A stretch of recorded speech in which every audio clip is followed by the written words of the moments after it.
जय जोहार, नमस्कार। दैनिक छत्तीसगढ़ चैनल देख रहे हैं आप। छत्तीसगढ़ प्रदेश की तमाम बड़ी खबरों की करते हैं शुरुआत। सर्वप्रथम आज की पहली बड़ी खबर के साथ। आगामी 22 अप्रैल को अर्धनग्न होकर के मुख्यमंत्री निवास का घेराव अनियमित कर्मचारियों के द्वारा किया जाएगा। नियमितीकरण समेत कई ऐसी मांगे हैं जिनको लेकर हल्ला बोल का आयोजन होने वाला है।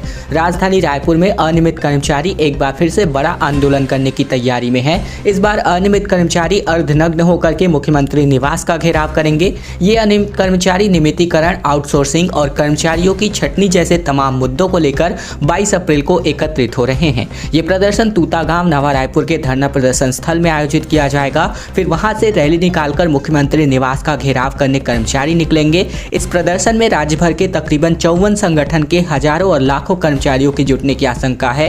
दरअसल सरकार ने अपने बजट सत्र में अनियमित कर्मचारियों के लिए भी किसी भी तरह का प्रावधान नहीं किया था और इसी वजह से कई संगठन नाराज है और अपना विरोध राजधानी पहुंच करके जता रहे हैं। इसी वजह से अब बात करें तो इस प्रदर्शन को अनियमित कर्मचारियों के प्रांतीय संयोजक गोपाल प्रसाद साहू ने कहा है कि कर्मचारियों को बड़ी उम्मीद थी, क्योंकि 10 दिन के भीतर ही नियमित करने का वादा कांग्रेस सरकार ने सरकार में आने से पहले किया था।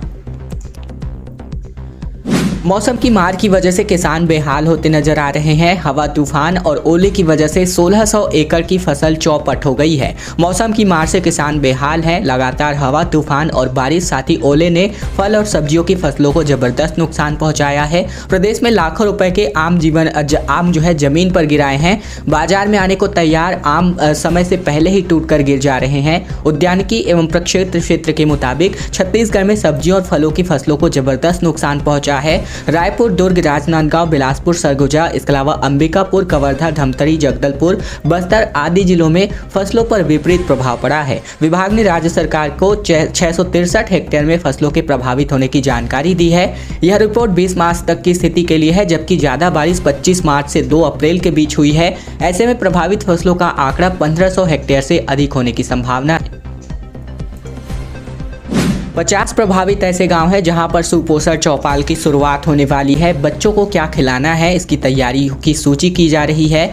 इसके अलावा माता पिता को भी जागरूक किया जा रहा है। कुपोषण को दूर करने के उद्देश्य से जिला प्रशासन द्वारा 50 ऐसे गांवों का चयन जसपुर नगर में किया जा रहा है, जहाँ अधिक संख्या में कुपोषित बच्चे मिले हैं। ऐसे गाँव में सुपोषण चौपाल का आयोजन शुरू कर दिया गया है। सभी गाँव के अपर कलेक्टर, डिप्टी कलेक्टर, SDM स्तर के अधिकारियों को नोडल अधिकारी बनाया गया है। नोडल अधिकारी खुद गांव पहुंच करके सुपोषण चौपाल में भाग लेंगे और उनकी मौजूदगी में डाइट चार्ट तैयार किया जाएगा। इसी के साथ ही अफसर बच्चों और माँ बाप के बच्चों के खान पान के लिए जागरूक करेंगे। मुख्यमंत्री भूपेश बघेल ने नाचा समितियों को 10-10 हजार रुपए देने की घोषणा की है। मुख्यमंत्री भूपेश बघेल भेंट मुलाकात कार्यक्रम के दौरान दुर्ग ग्रामीण विधानसभा के दौरे पर पहुंचे थे। निकुंज, जहां पर CM बघेल ने स्वर्गीय दाऊद रामचंद्र देशमुख प्रदेश स्तरीय नाचा गम्मत महोत्सव में हिस्सा लिए। 3 दिवसीय नाचा महोत्सव का अंतिम दिन रहा और गृह मंत्री तामझर साहू, वन मंत्री मोहम्मद अकबर भी कार्यक्रम में उपस्थित रहे। सभी अतिथियों ने नाचा का आनंद भी लिया। इस कार्यक्रम में मुख्यमंत्री ने घोषणा की कि नाचा समितियों को प्रोत्साहन स्वरूप 10-10 हजार रुपए दिया जाएगा और कहा कि उनकी आर्थिक स्थिति में कैसे सुधार हो, यह एक सुझाव विचारणीय रहेगा। उन्होंने कहा कि किसान अन्नदाता के रूप में पहचाने जाते हैं। एक बार फिर से केसकाल घाट में जाम लग गया। पेट्रोलियम टैंकर समेत ट्रक में जबरदस्त टक्कर की वजह से पूरा मार्ग बाधित हो गया। ट्रकों की लंबी कतार यहां पर लगती नजर आई। विगत कुछ महीनों से लगातार छत्तीसगढ़ के कोंडागांव जिले के केसकाल घाट में जाम अब आम हो चुका है, क्योंकि प्रशासन की ओर से घाट पर ओवरटेक कर रहे वाहनों पर चालानी कार्यवाही का भी नतीजा है कि आज जाम की स्थिति घंटों तक बनी रही। इसके अलावा बात करें तो रायपुर से लेकर जगदलपुर जा रही पेट्रोलियम टैंकर, जगदलपुर से रायपुर की ओर आ रहे ट्रक आपस में भिड़ गए। इसके चलते केसकाल घाट पूरी तरीके से बाधित हो गया, जहां 3 घंटे तक जाम की स्थिति बनी रही। इसके कारण केसकाल घाट में ट्रकों की लंबी कतार लग गई। वहीं सूचना मिलते ही पुलिस प्रशासन और हाईवे पेट्रोलिंग की टीम मौके पर पहुंची और वाहनों को अलग करने की कार्यवाही में जुट गई। कांग्रेस की मसाल रैली में सभा के दौरान इनका मंच भरभरा कर गिर गया, जिनका वीडियो अब सोशल मीडिया पर खूब वायरल हो रहा है। PCC चीफ, विधायक समेत पदाधिकारियों की भीड़ यहां पर जुटाई गई थी। ओवरलोड होने की वजह से यह हादसा हुआ है। दरअसल बिलासपुर में कांग्रेस की मसाल रैली के दौरान मंच भरभरा कर गिर गया। मंच पर PCC chief Mohan Markam, AICC सचिव चंदन यादव, विधायक शैलेश पांडे, संसदीय सचिव डॉक्टर रश्मि सिंह समेत तमाम पदाधिकारी मौजूद थे। इसी दौरान अचानक से ये हादसा हो गया। हादसे में जिलाध्यक्ष अध्यक्ष विजय केसरवानी और मोहन मरकाम को चोटें आई हैं। मंच गिरने के बाद मौके पर अफरा तफरी मच गई। मंच पर ओवरलोड होने की वजह से यह हादसा हुआ। राहुल गांधी की लोकसभा सदस्यता को रद्द करने के खिलाफ इस रैली को आयोजित किया गया था। रैली शाम को गांधी चौक से शुरू हुई थी, जो रात तकरीबन 8 बजे के आसपास देवकी नंदन चौक के पास खत्म हो गई। सीसीटीवी कैमरे के माध्यम से ट्रैफिक कंट्रोल करने की तैयारी अब स्मार्ट सिटी बिलासपुर के द्वारा पूरी की जा रही है। 10 अप्रैल के बाद ये सिस्टम शुरू हो जाएगा। 22 चौक चौराहों पर सीसीटीवी कैमरे के माध्यम से निगरानी होगी और इसके लिए सिग्नल चालू किए जा चुके हैं। दरअसल बिलासपुर स्मार्ट सिटी के अंतर्गत 147 करोड़ रुपए की लागत से कैमरों से ट्रैफिक कंट्रोल करने की योजना का लोकार्पण 10 अप्रैल के बाद मुख्यमंत्री से कराने की तैयारियां अब अपने अंतिम चरणों में है। इसके लिए प्रबंधन के द्वारा मुख्यमंत्री से समय लेने का प्रयास चल रहा है। स्मार्ट सिटी प्रबंधन के मुताबिक ITMS प्रोजेक्ट के अतिरिक्त लाइब्रेरी के अतिरिक्त कक्ष, इसके अलावा कलेक्ट्रेट के पास 14 करोड़ की लागत से निर्मित मल्टी लेवल पार्किंग आदि का भी एक साथ लोकार्पण कराया जाना प्रस्तावित है। ITMS के संचालन के लिए तारबहार में ICCC बिल्डिंग के निर्माण का कार्य अधूरा है, इसीलिए निगम के पिंगली भवन स्थित बैकअप सेंटर से ट्रायल का निरंतर काम चल रहा है।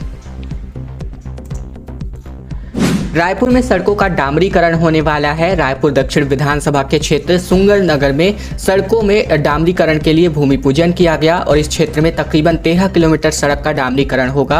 इस काम का भूमि पूजन नारियल फोड़कर रायपुर दक्षिण विधानसभा के विधायक और पूर्व मंत्री बृजमोहन अग्रवाल ने किया। उन्होंने इस सौगात के लिए स्थानीय रहवासियों को बधाई भी दी। सड़क के डामरीकरण का ये काम 4 करोड़ 18 लाख रुपए की लागत से होगा। इस क्षेत्र के पार्षद मृत्युंजय दुबे के मुताबिक सुंदरनगर वार्ड 63 किलोमीटर अमृत मिशन के तहत पानी सप्लाई के लिए पाइपलाइन बिछाई गई और जिसके चलते वार्ड की सड़कें खराब हो गई और जिनको लेकर के ये सड़क का जो है खुदाईकरण कर दिया गया था।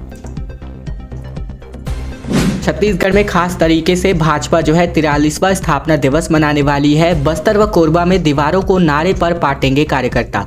दरअसल छत्तीसगढ़ भाजपा 6 अप्रैल को पार्टी का 43वां स्थापना दिवस मनाने जा रही है। इस दिन देश की हारी हुई सीटों पर भाजपा का विशेष अभियान शुरू होगा। जातिगत समीकरणों को जोड़ते हुए पार्टी ने 6 अप्रैल से बाबा साहेब अम्बेडकर की जयंती 14 अप्रैल तक सप्ताह भर सामाजिक समरसता अभियान चलाने की योजना बनाई है। इसी के साथ ही स्थापना दिवस की शुरुआत प्रधानमंत्री नरेंद्र मोदी के द्वारा होगा। भाजपा नेताओं, पदाधिकारियों, कार्यकर्ताओं को संबोधित मोदी के द्वारा किया जाएगा। इसी दिन छत्तीसगढ़ में पिछले लोकसभा चुनाव में भाजपा जिन सीटों पर हारी थी, वहां इस बार विशेष अभियान का आगाज होने वाला है। 11 में से 2 सीटें बस्तर व कोरबा में भाजपा को हार मिली थी और इन दोनों सीटों पर पिछले 1 साल से पार्टी पूरा जोर तोड़ लगा रही है। रायपुर में कांग्रेसियों के साथ मुख्यमंत्री ने मशाल शांति मार्च निकाली। दरअसल मोदी सरकार की जन विरोधी व लोकतंत्र नीति विरोधियों के खिलाफ यहां पर कांग्रेस ने राजधानी में लोकतंत्र बचाओ मशाल रैली का मार्च निकाला। रैली में कांग्रेस प्रदेश प्रभारी कुमारी सैलजा, मुख्यमंत्री भूपेश बघेल और इसके अलावा कांग्रेस प्रदेश अध्यक्ष मोहन मरकाम सहित कांग्रेस के वरिष्ठ नेता और कार्यकर्ता शामिल हुए। जगदलपुर की घटना के बाद रैली के दौरान आग से बचने के और साथ ही सुरक्षा के भी पर्याप्त इंतजाम किए गए थे। कांग्रेस की मशाल रैली गांधी मैदान से निकली और आजाद चौक की गांधी प्रतिमा के पास समाप्त हुई। इस दौरान पदाधिकारी और कार्यकर्ताओं ने जमकर नारेबाजी की। रैली में भी बैनर पोस्टर में लिखा गया था, डरो मत। बस्तर में मुख्य सड़क पर नक्सलियों ने एक बार फिर से 1.5 मीटर की मोटी सड़क को उखाड़ दी। जवानों ने यहां पर हालात पर कब्जा किया। दरअसल बस्तर में नक्सलियों का उत्पात थमने का नाम नहीं ले रहा है। मुखबिरी के नाम पर हत्या के बाद एक बार फिर से शाम को नक्सलियों ने सबसे सुरक्षित माने जाने वाली बीजापुर गंगालूर मार्ग पर IED विस्फोट करके इस सड़क को उड़ा दिया। ये विस्फोटक इतना शक्तिशाली था कि 1 फीट मोटी सीसी सड़क के 2 टुकड़े हो गए। विस्फोट वाली जगह में तकरीबन 5 फीट का गहरा गड्ढा निर्मित हो गया। अच्छी बात यह रही कि इसमें किसी भी को भी नुकसान नहीं पहुंची है। बताया जा रहा है कि नक्सलियों ने सुरक्षा बल के जवानों को निशाना बनाने के लिए IED प्लांट किया था, लेकिन ऐसा नहीं कर पाए। जानकार बताते हैं कि नक्सलियों ने इस विस्फोट के पीछे का कारण जवानों को नुकसान कम पहुंचाना, इसके अलावा और अपनी मौजूदगी दिखाना प्रमुख कारण था। यही वजह है कि जवानों को निशाना बनाने की जगह पर उनकी गैर मौजूदगी में ही इस घटना को अंजाम दिया गया। बीजेवाईएम ने कांग्रेस का पुतला फूका। मसाल रैली में छात्रों को लाकर भीड़ बढ़ाने का आरोप लगाया गया। कार्यकर्ता ने कहा कि आग में झुलसे लोगों को मुआवजा दिया जाए। छत्तीसगढ़ के जगदलपुर में भाजपा जनता युवा मोर्चा के कार्यकर्ताओं ने अब छत्तीसगढ़ कांग्रेस सरकार का पुतला दहन किया। कार्यकर्ताओं का आरोप है कि कांग्रेसी अपने रैली जुलूस में भीड़ बढ़ाने के लिए छात्रों का इस्तेमाल कर रहे हैं, जिसका खामियाजा भी भुगतना पड़ रहा है। कांग्रेसी नेताओं की लापरवाही के चलते 6 लोग आग में झुलस गए। इनमें से कुछ नाबालिग भी शामिल है। युवा मोर्चा के कार्यकर्ताओं ने सरकार से मांग की है कि घायलों को जल्द से जल्द मुआवजा दिया जाए, साथ ही उनके बेहतर इलाज के लिए व्यवस्था की जाए। जगदलपुर के गोल बाजार चौक में युवा मोर्चा के कार्यकर्ताओं ने पुतला दहन किया। युवा मोर्चा के जिलाध्यक्ष अविनाश श्रीवास्तव ने कहा कि कांग्रेस पार्टी के सत्ता में रहने के बावजूद अब कांग्रेस के पास कार्यकर्ता नहीं है। सीएम भूपेश बघेल आज सूरत निकलने वाले हैं। कांग्रेस नेता राहुल गांधी अपनी कोर्ट में याचिका दायर करेंगे। दरअसल कांग्रेस नेता राहुल गांधी मोदी सरनेम मानहानि मामले में 2 साल की सजा के खिलाफ सूरत कोर्ट में याचिका दाखिल करने सूरत पहुंचेंगे। इसी दौरान छत्तीसगढ़ के मुख्यमंत्री भूपेश बघेल और राजस्थान के मुख्यमंत्री अशोक गहलोत भी साथ रहेंगे। सीएम भूपेश बघेल दोपहर को 12 बजे रायपुर से सूरत के लिए रवाना होंगे। बता दें कि राहुल को सीजेएम कोर्ट ने हाल ही में मोदी सरनेम के मानहानि केस में सजा सुनाई थी और अब इस फैसले को चुनौती देने वाली याचिका तैयार कर ली गई है। भूपेश बघेल ने कहा कि मारपीट करके जबरदस्ती साइन करा रही है ईडी। छापे में क्या मिला क्यों नहीं बताया जाता, अधिकारों का दुरुपयोग किया जा रहा है। दरअसल छत्तीसगढ़ में कांग्रेस नेताओं और अधिकारियों के यहाँ ईडी की रेड पर मुख्यमंत्री भूपेश बघेल ने अब तक का सबसे ज्यादा ईडी की रेड छत्तीसगढ़ में पड़ी, इस बात की जानकारी दी।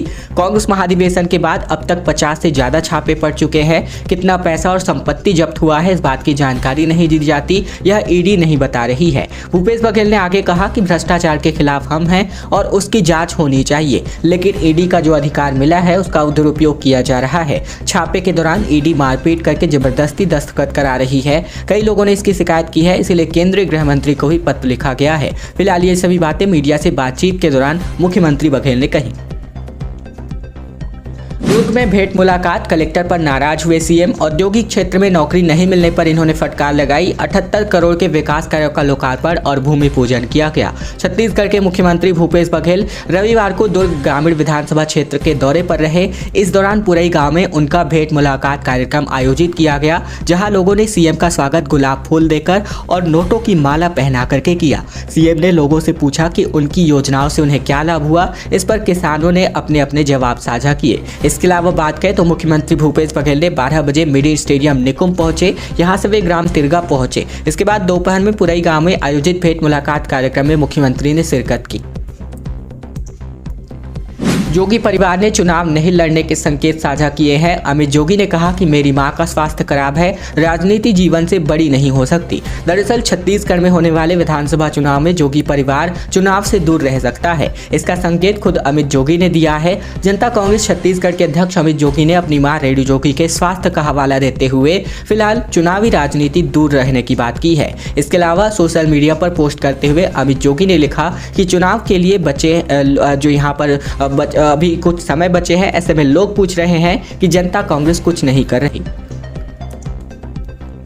170 नगरीय निकायों के 25,000 प्लेसमेंट कर्मी 10 अप्रैल को धरना देंगे। सफाई, पानी और बिजली आपूर्ति यहां पर ठप पड़ी जा सकती है। छत्तीसगढ़ के सभी 170 नगरीय निकायों में आगामी 10 अप्रैल को एक दिन के लिए सफाई, पानी, बिजली आपूर्ति सहित अन्य प्रशासनिक कार्य बाधित हो सकते हैं, क्योंकि नगरीय निकायों में प्लेसमेंट पर तैनात सभी कर्मचारी ठेका प्रथा बंद करके नियमितीकरण करने की मांग को लेकर रायपुर के बूढ़ा तालाब धरना स्थल पर 1 दिवसीय महाधरना देने जा रहे हैं। धरना के बाद रैली भी निकाली जाएगी। छत्तीसगढ़ नगरीय निकाय के प्लेसमेंट कर्मचारी महासंघ के प्रदेश अध्यक्ष संजय एडे के मुताबिक शासन द्वारा नियमितीकरण की प्रक्रिया अपनाई गई है, जिसमें नगरीय निकायों के प्लेसमेंट कर्मचारियों की जानकारी अभी तक नहीं भेजी गई है। मंत्रालय से जो अलग जानकारी देने के लिए फॉर्मेट अन्य विभागों में भेजा गया है, वह अभी निकायों में नहीं आया है। इसके अलावा भी यहाँ पर अनियमित कर्मचारी जो कि 22 अप्रैल को अपना प्रदर्शन अर्धनग्न होकर के करने वाले हैं, साथ ही मुख्यमंत्री निवास का घेराव भी करने वाले हैं, जैसा कि मैंने आपको सर्वप्रथम न्यूज में बताया। और अब खबर है कि छत्तीसगढ़ में चावल घोटाले का आरोप जो है लगाकर रमन ने केंद्र सरकार को एक पत्र लिखा है, जिसमें कांग्रेस ने पूछा है कि रमन बताए कि नॉन डायरी में सीएम मैडम कौन है। दरअसल पूर्व मुख्यमंत्री डॉक्टर रमन सिंह ने प्रदेश में चावल घोटाले का आरोप लगाकर केंद्रीय मंत्री पीयूष गोयल को पत्र लिखा है। इसमें उन्होंने इस मामले में सीबीआई जांच की मांग भी की है। पूर्व मुख्यमंत्री ने ट्वीट करके आरोप लगाया है कि छत्तीसगढ़ के गरीबों की थाली से चावल चुराने वाले भ्रष्टाचार का उजागर हो। प्रदेश में 68,900 टन चावल घोटाले पर केंद्रीय मंत्री से जांच की मांग करता हूं, जिससे भ्रष्टाचारियों की हकीकत सामने आ सके। डॉक्टर सिंह ने एक दिन पहले कहा था कि यह अब तक का सबसे बड़ा घोटाला है। इस मामले में कांग्रेस ने भी पलटवार किया है। कांग्रेस का कहना है कि आखिरकार वो क्यों नहीं बताते कि नॉन डायरी वाली सीएम मैडम कौन है। खैर दोस्तों, अब आज की खबरों का सिलसिला बस यहीं तक का था। अगर आपको यह वीडियो पसंद आए तो वीडियो को लाइक कीजिएगा, साथ ही चैनल पर नए हैं तो चैनल को सब्सक्राइब कर लीजिएगा, ताकि प्रतिदिन की महत्वपूर्ण खबरें छत्तीसगढ़ समाचार हम आप तक रोजाना पहुंचा सके।